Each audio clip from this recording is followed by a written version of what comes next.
Episode 5, The Whirly Dirly Conspiracy, was one of the better episodes of Season 3 so far, in my opinion. And of course, there was a ton of interesting things going on with almost every character. And per usual, the writers threw in their fair share of references and inside jokes and things that kind of went over some fans' heads.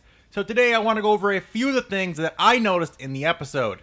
Now, I'm sure I didn't catch everything, so if there is something that I missed, go ahead and leave a comment down below telling everyone about it. I'd love to hear that. But let's jump right in, guys. Starting out, you may notice that the opening scene seems familiar to you, and that is because it is a shot-for-shot recreation of the pilot episode intro where Rick drugged Morty out of bed. Middle of the night, what are you talking about? Come on, I got a surprise for you. Come on, hurry up. Gotta get out of here. Ow, you're tugging me too hard.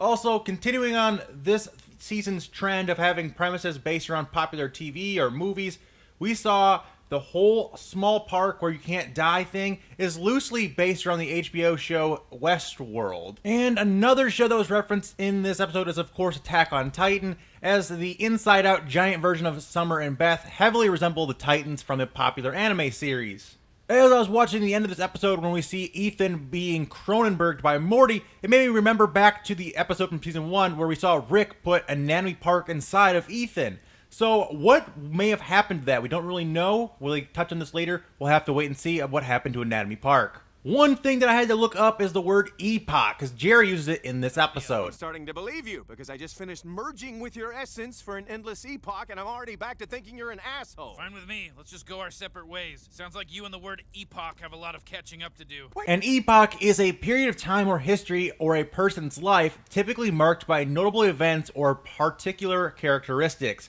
This fits perfectly because Rick and Jerry had just spent like an eternity fused as one being inside that wormhole, so an epoch fits that perfectly, but again, it's something I didn't know and I had to look up. We also get this weird Jeff Goldblum reference from Rick. But what if you came home with Jeff Goldblum? Jeff Goldblum? What the fuck are you talking about, Jerry? Jesus, holy fucking shit. Yo, what's up, Big Chill? Don't go into that telepod.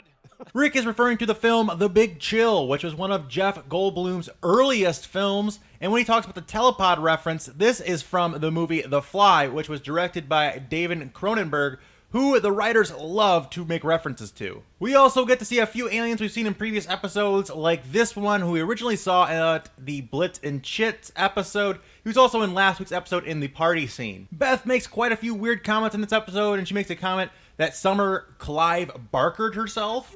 Right before she Clive Barkered herself. Why? Clive Barker is a director of the movie Hellraiser, in which this is based off of where people have their skin removed, similar to what happened to Summer.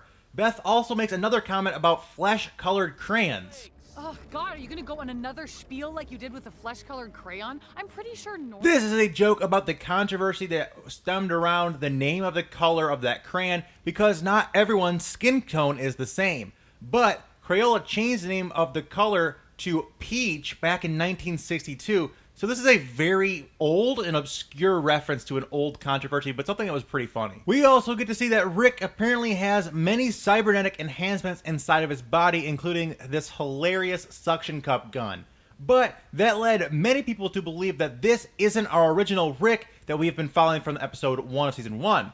But what I think actually happened and what's going on here is that in episode 1 of season 3, we see that our old Rick swapped his conscience with other Ricks and other people in that episode, and that his original body was killed. So what I think is going on is that the original Rick's conscience is just inside of a different Rick's body, and that Rick's body happened to have some cybernetic enhancements, including that suction gun and his eye. One more thing about this Rick in this episode that people were really kind of speculating why he's not our Rick. We never see any of his telltale dribble or drool from his mouth in this episode, which could mean that it's either not our Rick or that Rick somehow managed to stay sober the entire episode.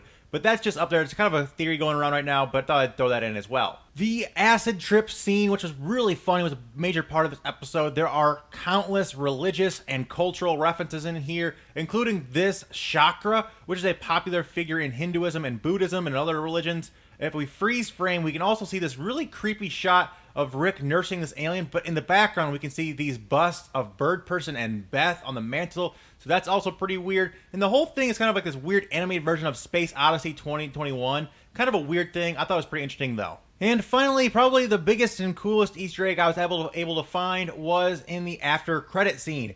If you freeze frame, you can actually see the character Bill Cipher, who is from Gravity Falls, on the side of the bridge. Now, this is not the first time we've seen the two shows cross over.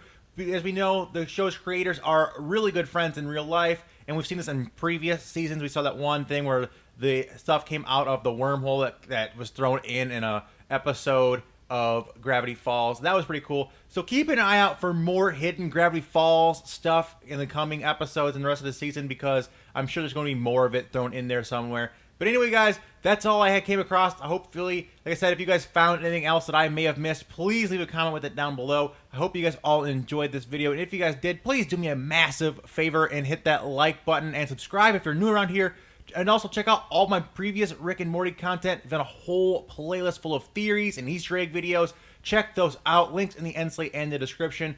But until next time, guys, remember that it's always came back time somewhere. Until then, take it easy and peace out.